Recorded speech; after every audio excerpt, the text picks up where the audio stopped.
Hello everyone, मैं नरेंद्र सिंह शेखावत हमारे YouTube channel Gita science सब में आपका स्वागत करता हूँ। देखिए, हम चैप्टर क्लास 10th में चैप्टर 11 इलेक्ट्रिसिटी विद्युत की बात कर रहे थे। ठीक है, अभी तक हमने इस चैप्टर में 3 क्लासें कंप्लीट कर ली हैं। आज ये हमारी नेक्स्ट क्लास है। ठीक है, तो कल हमने एक टॉपिक पढ़ा था रेजिस्टेंस। ओम्स लॉ के बाद में हमने देखा था रेजिस्टेंस, देखा था क्या देखा था बेटा? रेजिस्टेंस देखा था। हमने देखा था ओम्स लॉ क्या होता है, V equal to I R. Ohm का नियम क्या होता है बेटा? V equal to I R. यहाँ से अगर अपन R की वैल्यू फाइंड करते हैं तो वो क्या आती है? V upon I. R की वैल्यू क्या आती है बेटा? V upon I. ठीक है, और कल हमने देखा था R का जो यूनिट होता है वो क्या होता है? ओम। क्या होता है इसका मात्रक? ओम होता है। क्या होता है इसका मात्रक बेटा? ओम। ओम क्या होता है इसका मात्रक? ओम। ठीक है, कल हमने रेजिस्टेंस की बात की थी, प्रतिरोध की बात की थी। हमने इसकी अच्छे से डेफिनेशन देखी थी, अच्छे से डेफिनेशन इसकी लिखी थी, प्रॉपर डेफिनेशन। ठीक है, ओम्स लॉ हमने पढ़ा था। ओम का नियम V equal to I R. अगर यहाँ से हम R की वैल्यू फाइंड करते तो क्या आती है? R is equal to V upon I. Clear? और ये जो R मतलब रेजिस्टेंस मतलब प्रतिरोध, इसका मात्रक क्या होता है? ओम। ठीक है, तो देखिए यहाँ से और क्वेश्चन क्या आता है। सिंपल क्वेश्चन तो ये आएगा, what is the unit of resistance? प्रतिरोध का मात्रक क्या है? देखिए यहाँ से एक और क्वेश्चन बनता है 1 ओम। क्वेश्चन क्या बनेगा बेटा? 1 ओम। देखिए कैसे 1 ओम। 1 ओम क्वेश्चन होगा, डिफाइन 1 ओम। 1 ओम को परिभाषित कीजिए। इस चैप्टर में हमने अभी तक ऐसे क्वेश्चन की मैं बात करूं तो ऐसे क्वेश्चन हमने पढ़े हैं, डिफाइन 1 एम्पियर, डिफाइन 1 वोल्ट, और ये नेक्स्ट है डिफाइन 1 ओम। हमने क्वेश्चन पढ़े थे 1 एम्पियर को परिभाषित करें, 1 वोल्ट को परिभाषित करें। ऐसे ही एक और क्वेश्चन बनता है 1 ओम को परिभाषित करें। तो देखिए फॉर्मूले के अकॉर्डिंग R क्या है? यहाँ पे रेजिस्टेंस है, प्रतिरोध है, और इसका मात्रक क्या होता है? ओम। ठीक है, तो देखिए R की वैल्यू 1 कब आ सकती है? जब V की वैल्यू क्या हो? 1 हो। V की वैल्यू कितनी हो? 1। V क्या है यहाँ पे? Potential difference. V क्या है बेटा यहाँ पे? पोटेंशियल डिफरेंस, विद्युत विभवांतर। I क्या है यहाँ पे? करंट है। I क्या है यहाँ पे? करंट। करंट मतलब विद्युत धारा। ठीक है, तो R की वैल्यू 1 कब हो सकती है? जब V की वैल्यू क्या हो? 1, और I की वैल्यू भी क्या हो? 1। ये V का मतलब वोल्ट है यहाँ पे, और A का मतलब क्या है? एम्पियर है। ठीक है, तो R की वैल्यू कब हो 1 कब हो सकती है? जब V की वैल्यू क्या हो? 1, और I की वैल्यू भी क्या हो? 1। ठीक है, तो बस यहीं से हम डेफिनेशन बनाएंगे, यहीं से हम इसकी डेफिनेशन बनाएंगे, परिभाषा बनाएंगे। एक ऐसा कंडक्टर है, एक ऐसा कंडक्टर जिसके एंड्स पे पोटेंशियल डिफरेंस कितना है? 1 वोल्ट का है। उसमें करंट कितना फ्लो हो रहा है? 1 एम्पियर का। तो उसका रेजिस्टेंस कितना होगा? 1 ओम। देखिए दोबारा, एक कंडक्टर है जिसके एंड्स पे पोटेंशियल डिफरेंस कितना है? 1 वोल्ट का। उसमें करंट कितना फ्लो करवा रहे हैं हम? 1 एम्पियर का। ठीक है, तो उसका रेजिस्टेंस कितना होगा? 1 ओम। मतलब एक चालक है जिसमें 1 एम्पियर की धारा प्रवाहित करने पर उसके सिरों पर 1 वोल्ट का विभवांतर उत्पन्न होता है, तो उसका प्रतिरोध कितना होगा? 1 ओम। क्लियर है? एक बार डिफाइन करेंगे, एक डेफिनेशन लिखेंगे। इंग्लिश मीडियम वाले लिखेंगे सबसे पहले 1 ओम। 1 ओम, if 1 ampere current, if 1 ampere current flows through a conductor, if 1 ampere current flows through a conductor and the potential difference across its ends E and D वाला and है ना, across its ends is 1 volt, across its end is 1 volt, 1 volt, then the resistance of that conductor is 1 ohm, then the resistance of that conductor is 1 ohm. Clear है? Hindi medium वाले लिखेंगे 1 ओम। 1 ओम। यदि किसी चालक में 1 एम्पियर की धारा प्रवाहित करने पर उसके सिरों के मध्य 1 एम्पियर की धारा प्रवाहित करने पर उसके सिरों के मध्य 1 वोल्ट का विभवांतर उत्पन्न होता है। सिरों के मध्य 1 वोल्ट का विभवांतर उत्पन्न होता है। तो उसका प्रतिरोध 1 ओम है। तो उसका प्रतिरोध 1 ओम है। बताओ, डेफिनेशन क्लियर है? ठीक है, 1 ओम क्लियर है, 1 ओम क्या है ये क्लियर है। ठीक है, तो देखिए अब हम नेक्स्ट बात करेंगे। कल हमने रेजिस्टेंस की बात की थी कि रेजिस्टेंस क्या है। ठीक है, डेफिनेशन हमने देखी थी, उसका यूनिट हमने देखा था, परिभाषा देखी थी, मात्रक देखा था। ठीक है, और आज हमने 1 ओम क्या है वो हमने देखा है। ठीक है, अभी हम बात करने वाले हैं ये जो रेजिस्टेंस है ये किन फैक्टर्स पे डिपेंड करता है। किन फैक्टर्स पे क्या करेगा ये डिपेंड, किस पे ये डिपेंड करता है, क्लियर है? किस पे निर्भर करता है? वो कुछ फैक्टर्स हैं। वो क्या हैं? कुछ फैक्टर्स हैं, घटक हैं, या फिर कारक बोल सकते हैं अपन, कारक ही बोलेंगे। ठीक है, कारक एक अच्छा वर्ड है। ठीक है,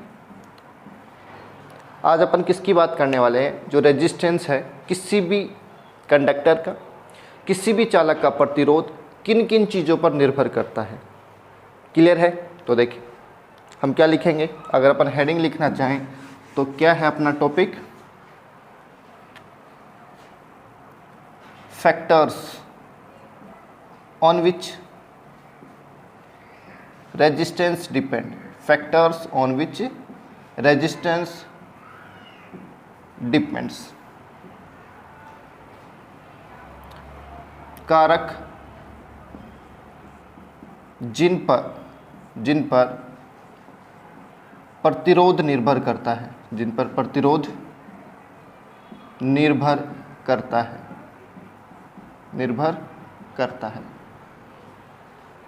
अपना टॉपिक क्या है बेटा? Factors on which resistance depend. ऐसे कौन से कारक हैं, ऐसी कौन कौन सी चीज़ें हैं जिस पे कि रेजिस्टेंस डिपेंड करेगा, प्रतिरोध निर्भर करेगा। तो देखिए अगर अपन बात करें तो यहाँ पे कौन कौन सी चीज़ें हैं।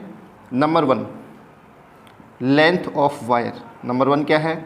लेंथ ऑफ वायर लिख सकते हैं या फिर रजिस्टर लिख सकते हैं, रजिस्टर या फिर वायर।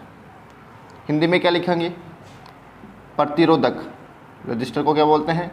प्रतिरोधक, और वायर को तार। प्रतिरोधक या तार की लंबाई किस पे डिपेंड कर रहा है? पहले लेंथ ऑफ रजिस्टर या फिर वायर, प्रतिरोधक या फिर तार की लंबाई पर।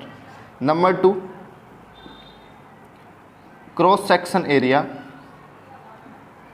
Cross section area of register या फिर वायर। सेकंड क्या है? Cross section area of register या फिर वायर। प्रतिरोधक या फिर तार के अनुप्रस्थ काट का क्षेत्रफल। क्लियर है? सेकंड क्या है? Cross section area of register या फिर वायर, प्रतिरोधक या फिर तार के अनुप्रस्थ काट का क्षेत्रफल। ठीक है। थर्ड है material of the wire. Third क्या है? मटेरियल ऑफ रजिस्टर या फिर वायर, ऑफ रजिस्टर या फिर वायर। क्या लिखेंगे हम इसको? प्रतिरोधक या तार का पदार्थ। उसका पदार्थ कैसा है, उसका मटेरियल किसका बना हुआ है?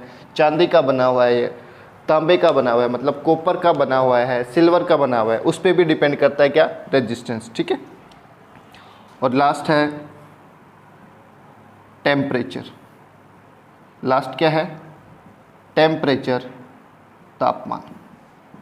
यहाँ पे पहले जो दो हैं, फर्स्ट टू जो हैं वो इम्पोर्टेंट है हमारे लिए बहुत ज़्यादा। ठीक है। अगर सिंपल आपसे क्वेश्चन पूछ रहा है कि वो कौन से फैक्टर्स हैं जिस पे रेजिस्टेंस डिपेंड करेगा, ऐसे कौन से कारक हैं जिस पर किसी भी रजिस्टर का रेजिस्टेंस डिपेंड करेगा, तो अपने को सिर्फ ये 4 चीज़ें याद रखनी है। नंबर 1 लेंथ ऑफ रजिस्टर या फिर वायर, मतलब प्रतिरोधक या फिर तार की लंबाई। सेकंड क्या है? Cross section area of register या फिर वायर, मतलब प्रतिरोधक या तार के अनुप्रस्थ काट का क्षेत्रफल। ठीक है। थर्ड क्या है, मटेरियल ऑफ रजिस्टर या फिर वायर, प्रतिरोधक या फिर तार का पदार्थ। और नंबर फोर्थ क्या है, टेम्परेचर, तापमान। ये चार वो चीज़ें हैं जिस पे किसी भी कंडक्टर का रेजिस्टेंस क्या करेगा, डिपेंड। ये चार वो कारक हैं जिन पर किसी भी चालक का प्रतिरोध निर्भर करता है। बताओ यहाँ तक क्लियर है? ठीक है। अगर सिंपल क्वेश्चन आएगा तो ये चार वो फैक्टर्स अपने को लिखने हैं, चार वो कारक अपने को लिखने हैं। अब इनको अपन डिटेल से पढ़ेंगे, इन पे डिपेंड वो कैसे करता है, इन पर निर्भर कैसे करता है। क्लियर है क्या? बताओ यहाँ तक। ठीक है।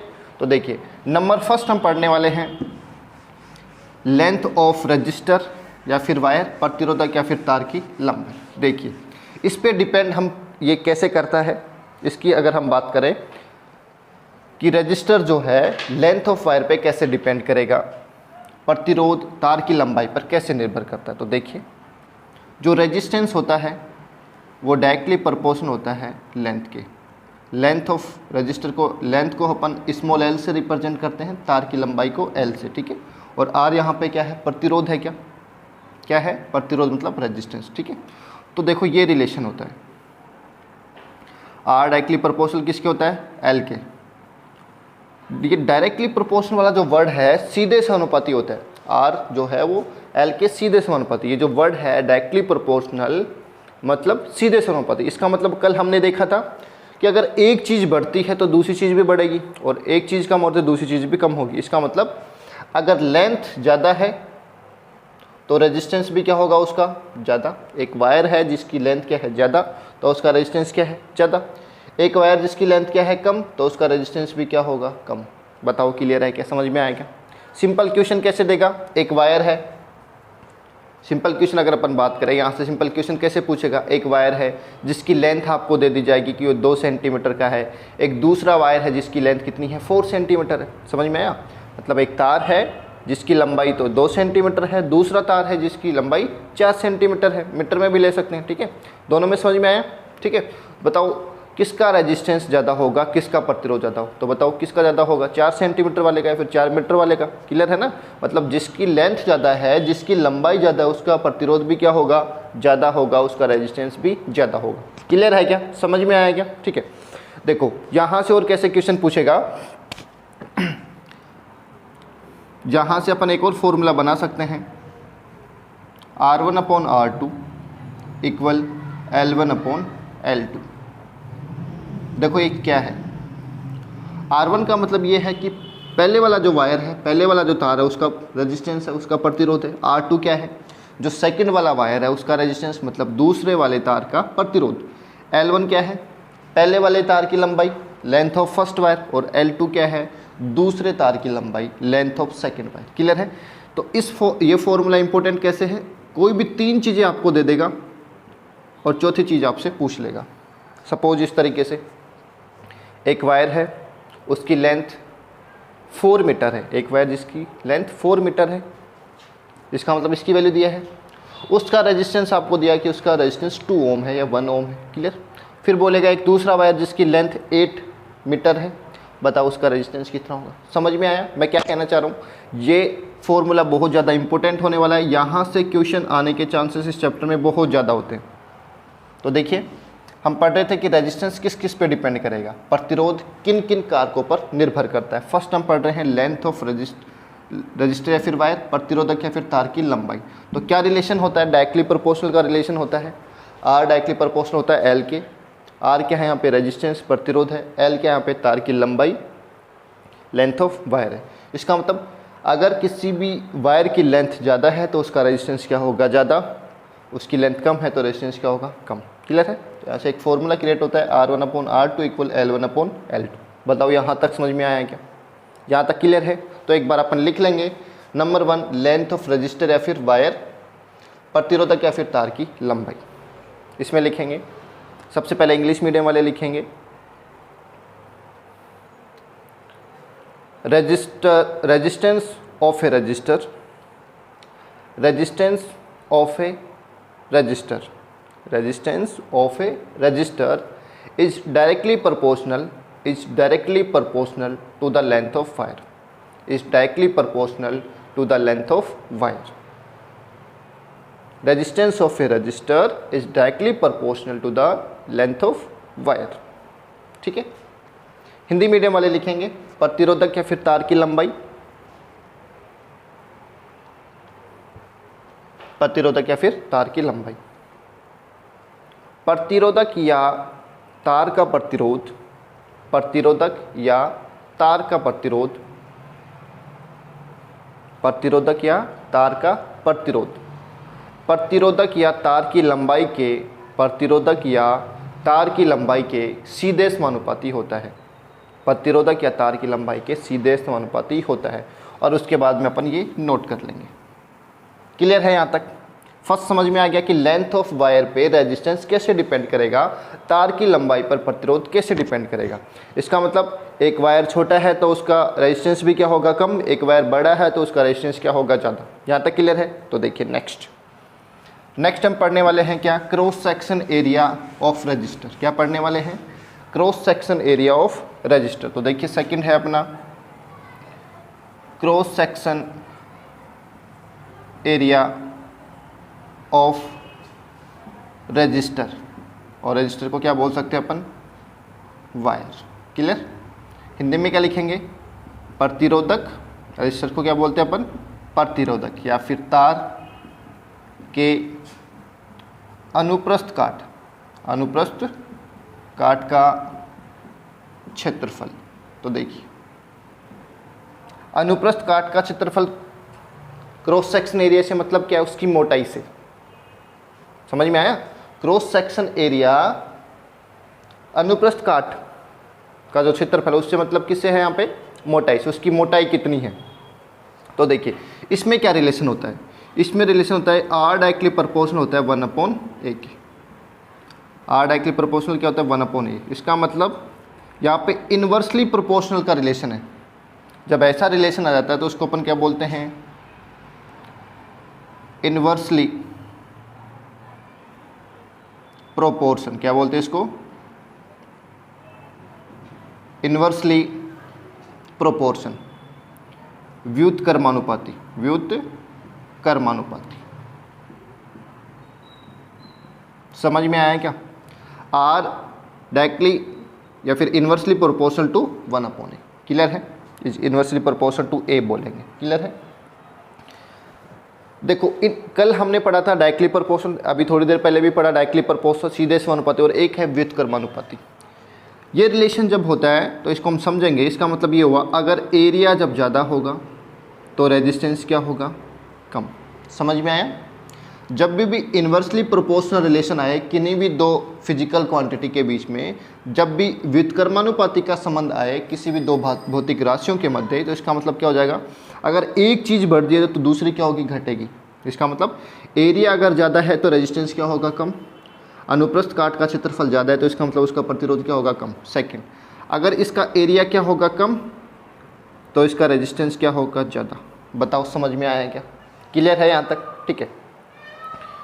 इस तरीके से दे दिया जाएगा, एक का एरिया आपको दे देगा, ठीक है, उसका रेजिस्टेंस दे देगा, दूसरे का एरिया दे देगा और दूसरे का क्या पूछ लेगा, रेजिस्टेंस। देखिए कैसे, कुछ इस तरीके से R1/R2 इक्वल A2/A1। यहाँ पे A1/A2 नहीं है, A1/A2 कब आता, जब डायरेक्टली प्रोपोर्शनल होता, समानुपाती होता।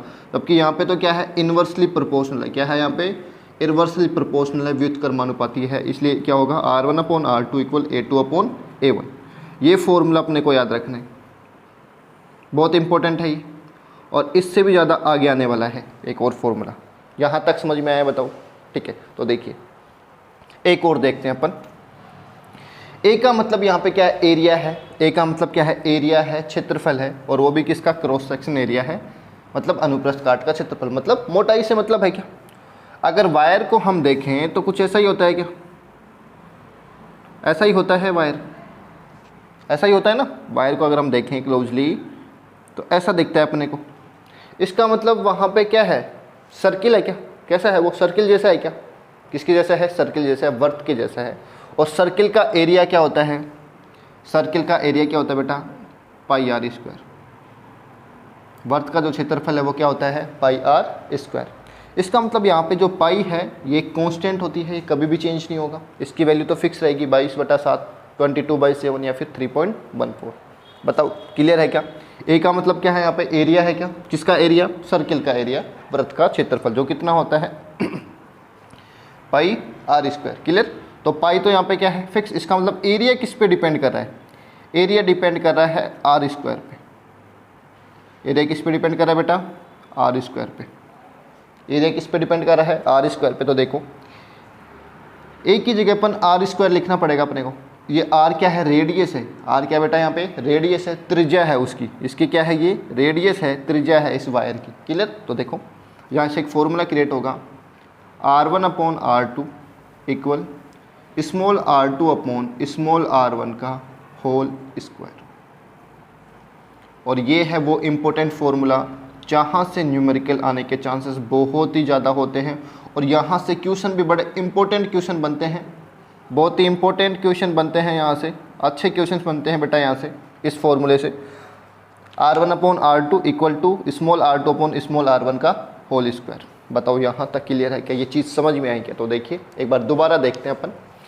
हम पढ़ रहे हैं कि रेजिस्टेंस जो है किन किन फैक्टर्स पे डिपेंड करता है। फर्स्ट हमने पढ़ लिया लेंथ ऑफ वायर, तार की लंबाई पे डिपेंड करता है। दूसरा हम पढ़ रहे हैं cross section area of register या फिर वायर, प्रतिरोधक या फिर तार के अनुप्रस्थ काट के क्षेत्रफल पर। तो देखो कैसे डिपेंड करता है। अगर हम रेजिस्टेंस की बात करें तो वो क्या होता है? इन्वर्सली प्रोपोर्शनल होता है। प्रतिरोध जो है वो व्युत्क्रमानुपाती होता है किसके? इस एरिया के अनुप्रस्थ काट के क्षेत्रफल के। क्लियर?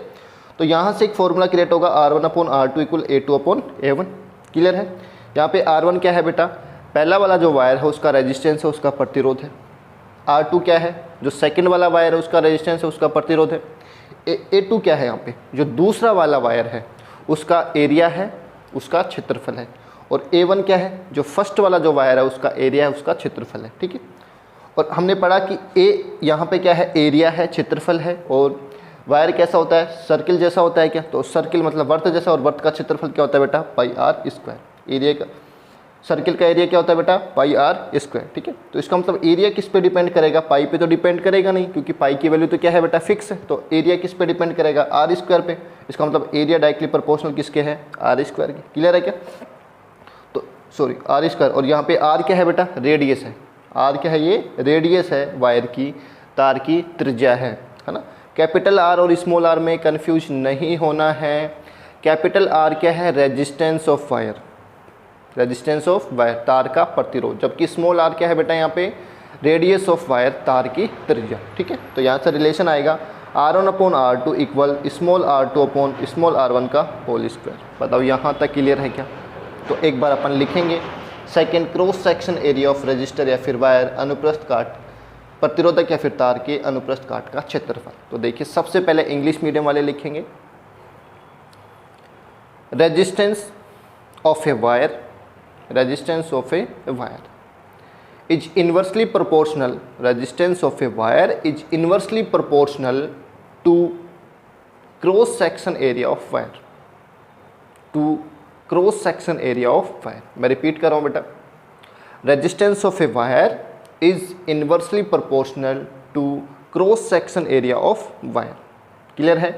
अब हिंदी मीडियम वाले लिखेंगे प्रतिरोधक या फिर तार के अनुप्रस्थ काट का क्षेत्रफल। इसमें लिखेंगे तार का प्रतिरोध, तार का प्रतिरोध, तार का प्रतिरोध, उसके अनुप्रस्थ काट के क्षेत्रफल, तार का प्रतिरोध, उसके अनुप्रस्थ काट के क्षेत्रफल, उसके अनुप्रस्थ काट के क्षेत्रफल के व्युत्क्रमानुपाती होता है, के व्युत्क्रमानुपाती होता है। क्लियर है? उसके बाद ये लिख लेंगे R directly proportional to 1/A। Inversely proportional का मतलब समझ में आ गया। अगर एक चीज़ बढ़ती है, एरिया ज़्यादा है तो रेजिस्टेंस कम होगा, और एरिया कम है तो रेजिस्टेंस क्या होगा? ज़्यादा। तो यहाँ से एक रिलेशन आएगा R1/R2 इक्वल A2/A1। उसके बाद ये लिख लेंगे, फिर इधर ये लिख लेंगे, एरिया क्या है? पाई आर स्क्वायर है, ए डायरेक्टली प्रोपोर्शनल है आर स्क्वायर की, और R1/R2 इक्वल R2/R1 का होल स्क्वायर। क्लियर है बेटा यहाँ तक? ठीक है, मैं साइड में लिख देता हूँ यहाँ पे आर क्या है, स्मॉल आर क्या है, कैपिटल आर क्या है, ताकि आपको कन्फ्यूजन नहीं हो। तो देखिए आर क्या है यहाँ पे बेटा? आर है यहाँ पे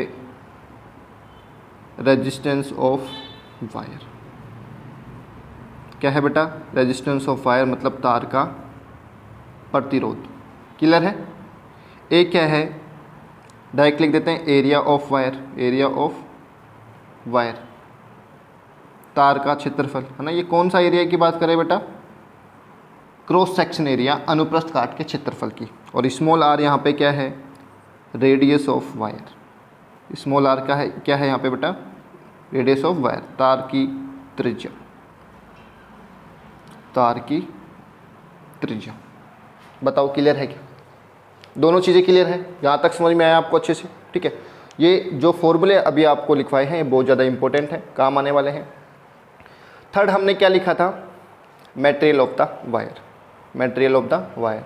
तो देखिए मटेरियल पे भी डिपेंड करता है क्या, रेजिस्टेंस। ठीक है, ठीक है, तो उसके बारे में अपन एक दो पॉइंट हैं जो इंपॉर्टेंट है वो अपन लिख लेंगे। ठीक है, ऐसे टेम्परेचर पे भी डिपेंड करेगा है ना, टेम्परेचर इंक्रीज करते हैं तो किसका तो रेजिस्टेंस कम हो जाता है और किसी का रेजिस्टेंस क्या हो जाता है, बढ़ जाता है। लेकिन जो फर्स्ट वाली जो दो है वहाँ से न्यूमेरिकल आने के चांसेस ज़्यादा हैं, इसलिए उनको अपन ने डिटेल से पढ़ा है। बताओ यहाँ तक क्लियर है, यहाँ तक कोई प्रॉब्लम नहीं है आपको। ठीक है, तो देखिए ये क्लियर है। आज हमने पढ़ा कि रेजिस्टेंस किन किन फैक्टर्स पे डिपेंड करता है, प्रतिरोध किन किन चीज़ों पर निर्भर करता है। तो देखिए एक बार यहाँ से कंक्लूजन की हम बात करें कि क्या कंक्लूजन निकला है यहाँ से, कि क्या निष्कर्ष निकला है कि रेजिस्टेंस किन किन पे डिपेंड कर रहा है। दो हमने पढ़े हैं, R directly proportional to L, इसको हम इक्वेशन 1 बोल सकते हैं, समीकरण 1 है ये। और दूसरा हमने पढ़ा R directly proportional, inversely proportional to A, इस तरीके से। क्लियर है। From equation 1 and 2, from equation 1 and 2, समीकरण 1 और 2 से। ठीक है, रिजल्ट क्या आएगा, R directly proportional to L by A. Clear है। जब ये प्रोपोर्शनल का साइन हटेगा बेटा तो यहाँ पे एक कांस्टेंट आएगा इस तरीके का, पी है, नीचे से मैंने इसको घुमा दिया, ये रो बन जाता है। क्या बन जाता है बेटा, रो। अगर इसको अपन बोले तो बोलते क्या है इसको, तो रो बोलते हैं इसको। क्या बोलते हैं बेटा, रो, है ना। इसको देख के रोने मत लग जाना, है ना, वो वाला रो नहीं है बेटा, ये है ना RHO, रो है ये। क्लियर, रो L बाई ए। बताओ यहाँ तक क्लियर है क्या। ये दोनों चीज़ें तो देखो अभी हमने पढ़ी हैं कि R directly proportional to L होता है, लेंथ के डायरेक्टली प्रोपोर्शनल होता है तार की लंबाई के सीधे समानुपाती। दूसरा भी पढ़ा हमने are directly proportional to 1/a। दोनों इक्वेशन से अपन देखें तो रिजल्ट आता है R directly proportional to L by A. ठीक है, प्रोपोर्शनल का साइन जब हम हटाते हैं तो यहाँ पे एक कांस्टेंट आता है रो, इसको क्या बोलते हैं बेटा, अपन रो बोलते हैं। ठीक है, यहाँ पे रो क्या है अगर अपन बात करें, हमें ये पता है ये रेजिस्टेंस है, प्रतिरोध है। एल क्या है, तार की लंबाई है, लेंथ ऑफ वायर है। ए क्या है, एरिया ऑफ वायर है, तार का क्षेत्रफल है।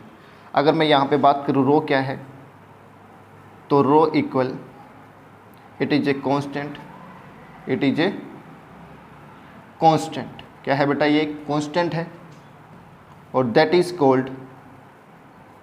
Called specific resistance. क्या बोलते हैं बेटा इसको, स्पेसिफिक रेजिस्टेंस। वो रेजिस्टेंस और ये क्या है, स्पेसिफिक रेजिस्टेंस, और इसी का दूसरा नाम है रेजिस्टिविटी। क्या नाम है बेटा इसका दूसरा, रेजिस्टिविटी। तो रो एक क्या है बेटा, कांस्टेंट है जिसको अपन स्पेसिफिक रेजिस्टेंस बोलते हैं, फिर क्या बोलते हैं, रेजिस्टिविटी। हिंदी में मैं बोलूँ इसको तो क्या लिखेंगे अपन, यह एक नियतांक है। कांस्टेंट मतलब नियतांक, मतलब वैल्यू क्या रहती है इसकी, फिक्स, इसलिए इसका नाम क्या है, नियतांक, जिसे विशिष्ट प्रतिरोध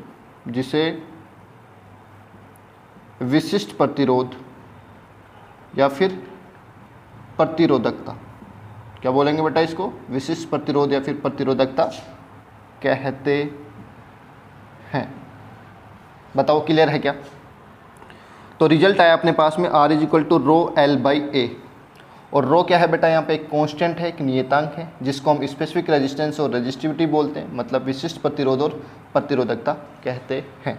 क्लियर है यहाँ तक। अगर यहाँ से हम रो का फॉर्मूला बनाना चाहें बेटा, तो रो का फॉर्मूला क्या बनेगा, रो इक्वल, ये क्रॉस मल्टीप्लाई हो जाएगा इससे, तो RA बाई एल, ये रो का फॉर्मूला है, rho equal to RA by L. तो यहाँ तक आज आप नोट करेंगे। ठीक है, कल हम इसको डिटेल से पढ़ेंगे, इसका यूनिट देखेंगे, इसका मात्रक देखेंगे, ठीक है।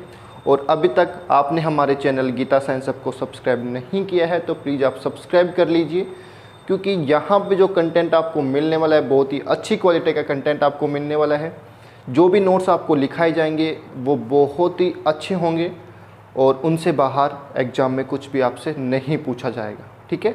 और ज़्यादा से ज़्यादा लोगों को आप शेयर कीजिए ताकि ज़्यादा से ज़्यादा लोगों को इसका बेनिफिट मिले, ठीक है। तो आज के लिए इतना ही, थैंक यू।